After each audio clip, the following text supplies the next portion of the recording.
Hi there, it's Mr. Smith, and in this video I'm going to show you a video tour of MyLab Math. And so this is our home page. There's a couple of ways you can get to this link. You can click here, or if you click on content, or a lot of times you'll just end up on this menu. Notice you have everything on the side to navigate. So we'll click on MyLab Math. We'll go ahead and run a browser check. That's just going to make sure that we have everything we need to run MyLab Math on your computer, and if not, it'll give you some things to download. So mine is good. Now, it's a little bit of a pain navigating back and forth between MyLab Math to do what we're doing right now. This is where I click. So it brings me back in here. I'm going to skip assignments, and we're going to go on to some other links, and then we'll come back to assignments, and that's where we'll spend most of our time. All right, so here we are downloading the book. You can also get to the book through the homework assignments, and it'll just take you to the section you're in. But this is where you have access to the whole book.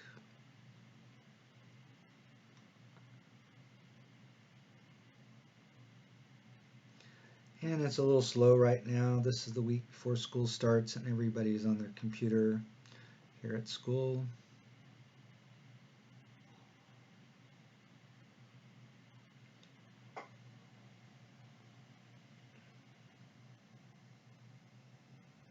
It normally does not take this long, unless you have a really slow computer.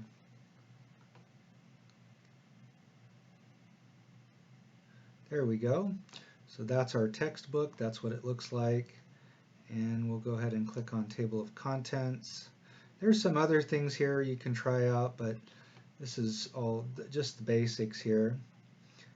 So I want to go to Chapter 5, and we're going to go to Section 5.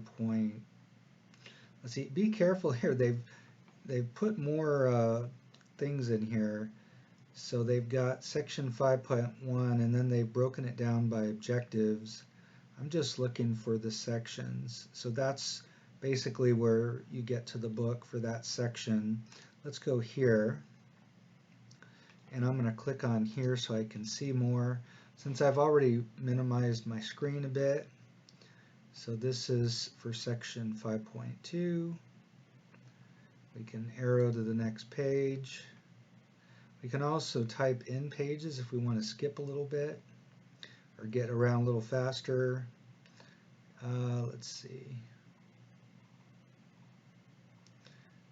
I'm looking for something, but I'm not sure I'm going to see it. Let's see. They've made a new edition, and okay, here we go.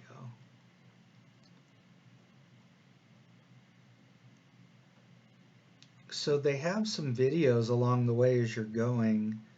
Now, it used to be that for every example, there was a video that correlated with it.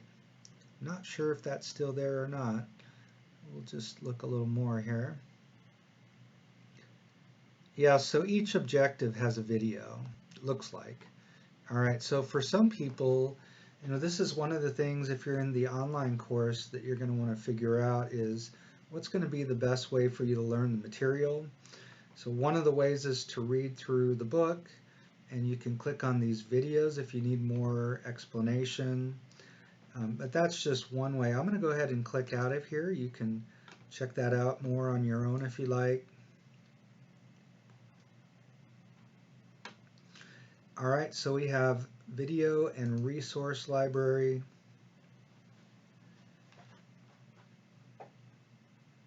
And this is where you have access to all the help that's available with the book and through MyLab Math. So we'll go to Chapter 5, and we'll just choose all sections. And now you can see we've got some GeoGebra animations. If you're interested, I don't know if I put those in or not, but they're there. Here are the links to the textbook sections for each section in the book. You have PowerPoint notes for each section. Some students will use those, especially if it's material that you've seen before. You might just look through the notes as opposed to watching a video or anyway, then these are all the videos that come with those sections.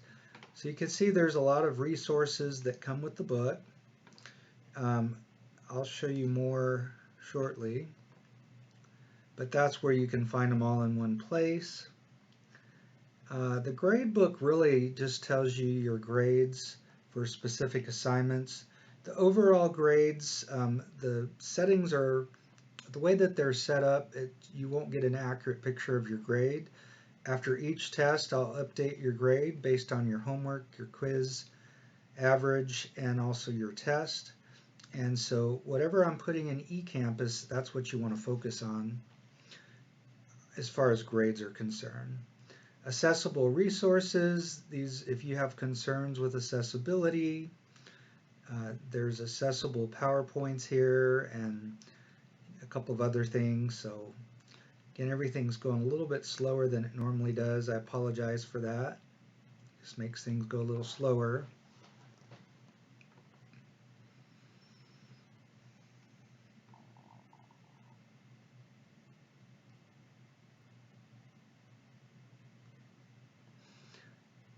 All right, so there's video transcripts.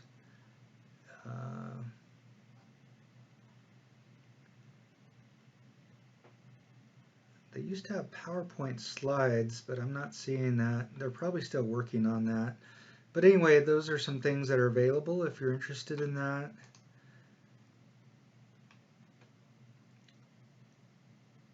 If you click on integration support, then that's basically if you have some kind of a technical issue and you have to talk to IT this semester, which hopefully you won't. That's normally very uncommon these days, but it does happen. They may have you go in here and copy some information and send it to them. And then I just want to mention, well, a couple more. Purchase options, if you want to get a paper copy of the book, it's like something you can put in a 3-ring binder, or I think it comes in a 3-ring binder, but it's $70, but it's completely optional, and honestly most students do not buy it, but you're welcome to if you want to have paper. MyLab Math Mindset, I'm going to click in here just because I think this is some pretty good material. If you know that you have really major problems with math and a really negative attitude toward math, maybe your thoughts are, I'm just not good at math, I'm never going to get this, it's just not in me. Having a growth mindset can make a huge difference, and it doesn't matter where you're beginning at. We all have the ability to learn and improve, and I think these videos really do a great job of helping you to see what kind of approach you want to have. Certainly in college you want to be positive, but that's something, if you're interested, that can be very helpful. If you really struggle with your attitude towards mathematics and your ability to learn math, I highly recommend them. They're very good. And the last thing I want to mention, actually I think that's it. All right, so let's go ahead and go to assignments.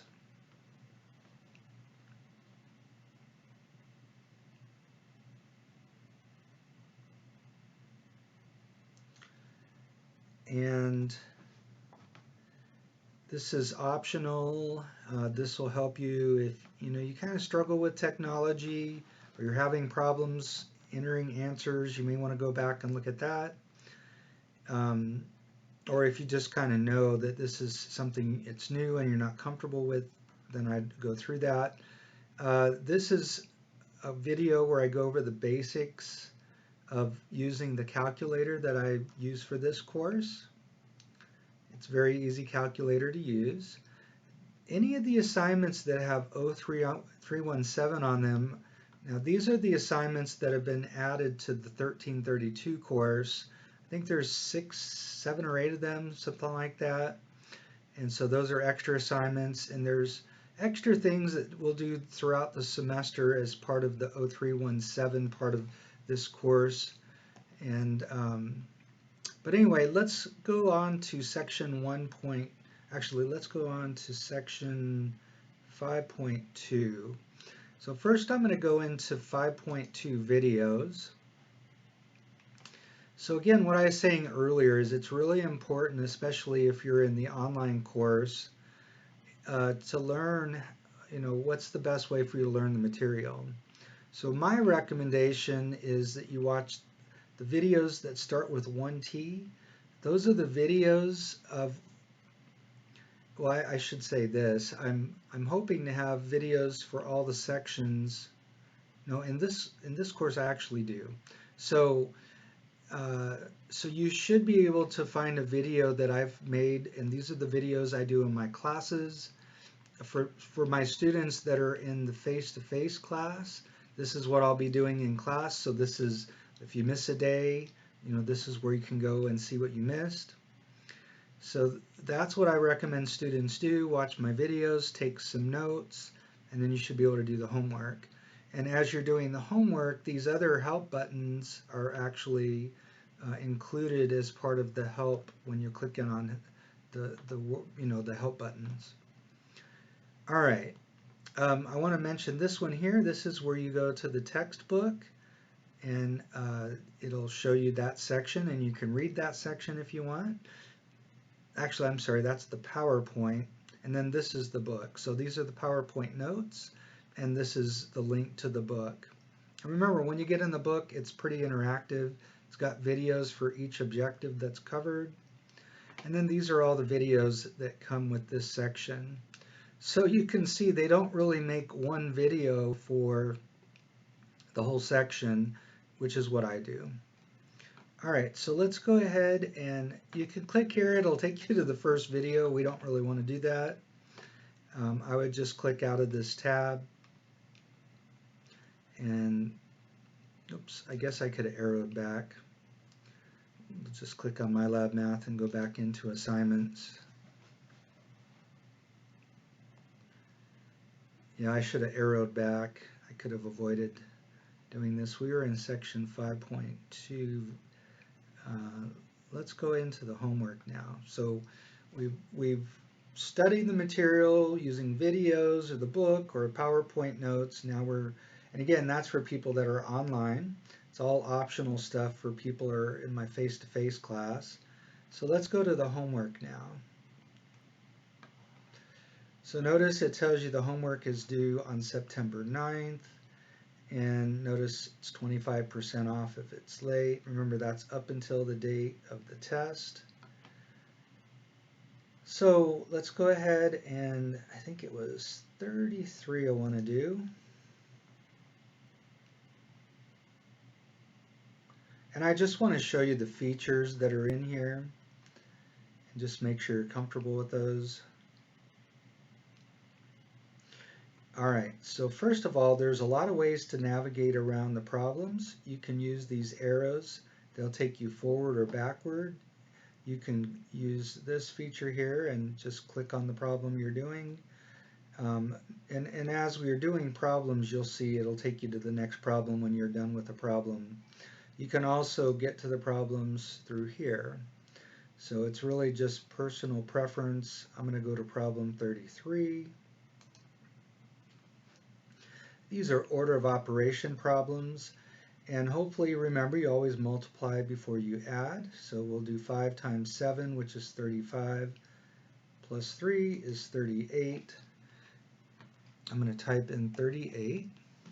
Now notice these templates, like if I needed to enter a fraction, I would use this one, or a square root. So these are always nice when you're not, it depends on the problem. We don't really need one here. Let's go ahead and, let's see. Oh, you know what? I need to, why is it not showing me? Oh, I'm actually over where it says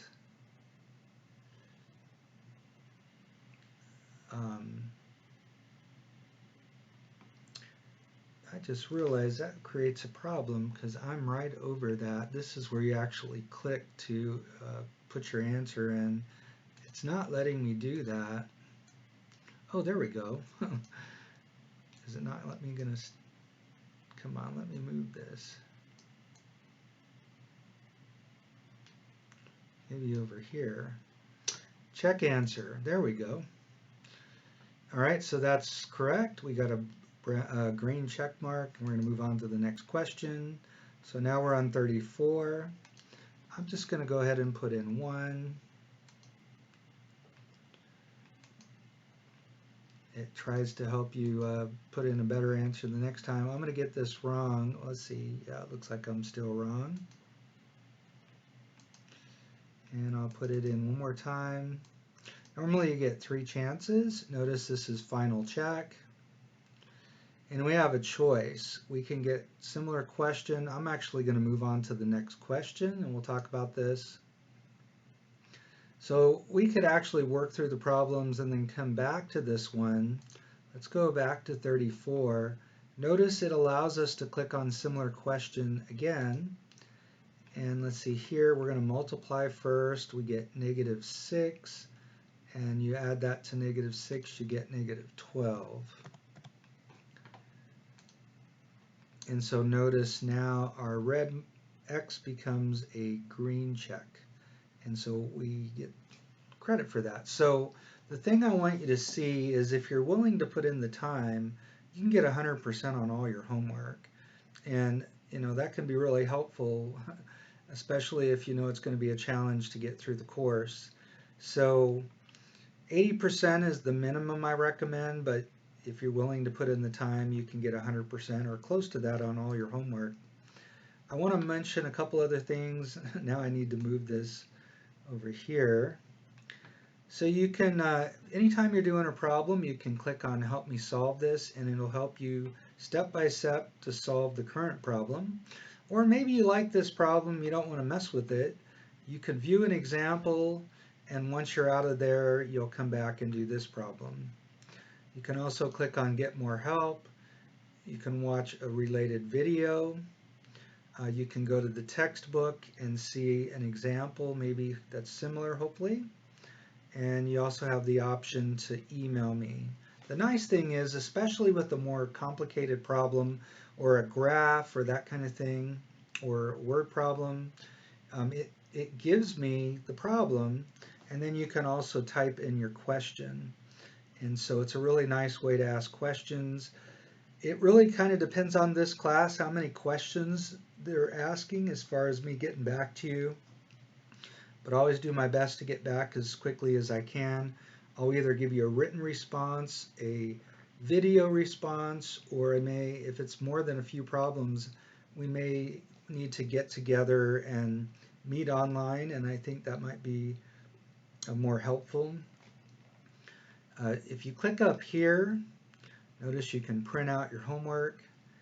Now be careful, I've been told that if you print it out and then you go back and put it in, I believe it's still, there was a time when people said, hey, the problem's changed on me.